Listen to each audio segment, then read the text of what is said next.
CM ತವರು ಕ್ಷೇತ್ರದಲ್ಲಿ ಇದೆಂತಹ ಪರಿಸ್ಥಿತಿ. ಗ್ರಾಮದ ಹಿರಿಯರ ಮಾತು ಕೇಳಲಿಲ್ಲ ಅಂತ ಒಂದು ಕುಟುಂಬವನ್ನ 4 ವರ್ಷಗಳಿಂದ ಬಹಿಷ್ಕಾರ ಮಾಡಿದ್ದಾರೆ. ದಲಿತ ಸಮುದಾಯದ ಕುಟುಂಬಸ್ಥರಿಗೆ ಬಾಯ್ಕಾಟ್ ಆಗಿದೆ. ಮೈಸೂರು ಜಿಲ್ಲೆಯ ಶ್ರೀನಿವಾಸಪುರದಲ್ಲಿ ಈ ಬಾಯ್ಕಾಟ್ ಘಟನೆ ನಡೆದಿರುವುದು. ಸುರೇಶ್ ಎಂಬುವರ ಕುಟುಂಬಕ್ಕೆ ಕಳೆದ 4 ವರ್ಷಗಳಿಂದ ಈ ಬಹಿಷ್ಕಾರದ ಶಿಕ್ಷೆಯನ್ನು ಕೊಟ್ಟಿದ್ದಾರೆ. 4 ವರ್ಷಗಳ ಹಿಂದೆ ಒಂದು ಗಲಾಟೆ ಆಗಿತ್ತು. ಆ ವಿಷಯದಲ್ಲಿ ಹಿರಿಯರ ಮಾತು ಕೇಳಲಿಲ್ಲ ಅಂತ ಇವ್ರುಗಳನ್ನೆಲ್ಲ ಗ್ರಾಮದಿಂದ ದೂರ ಇಟ್ಟಿದ್ದಾರೆ. ಯಾರು ಕೂಡ ಅವ್ರನ್ನ ಮಾತಾಡಿಸಬಾರ್ದಂತೆ.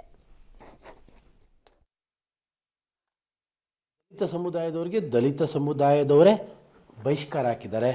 ಅದು ಹೇಳಿ ಕೇಳಿ ಸಿದ್ದರಾಮಯ್ಯನವರು ಹುಟ್ಟಿ ಬೆಳೆದಂತಹ ಸಿದ್ದರಾಮನುಂಡಿಯ ಪಕ್ಕದಲ್ಲೇ ಅಂದರೆ 4 ಹೆಜ್ಜೆಯ ದೂರದಲ್ಲಿರುವಂತಹ ಗ್ರಾಮ ಶ್ರೀನಿವಾಸಪುರದಲ್ಲಿ ಈ ಒಂದು ಪ್ರಕರಣ ನಡೆದಿರುವಂಥದ್ದು.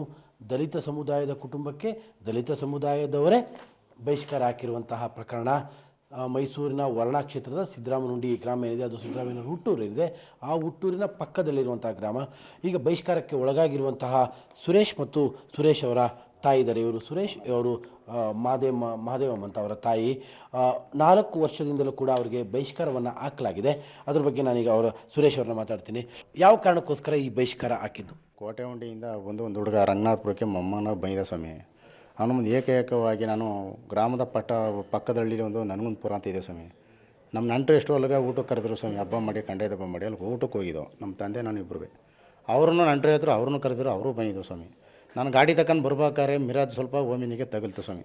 ಆ ಮಿರಾಜ್ ತೆಗೆದ್ಮೇಲೆ ಅವರು ತಗಲಿರೋರು ನಾನು ಪಾಪ ಈಗಲೂವರೆಗೂ ಚೆನ್ನಾಗಿದ್ದೀವಿ, ಏನೂ ತೊಂದರೆ ಇಲ್ಲ.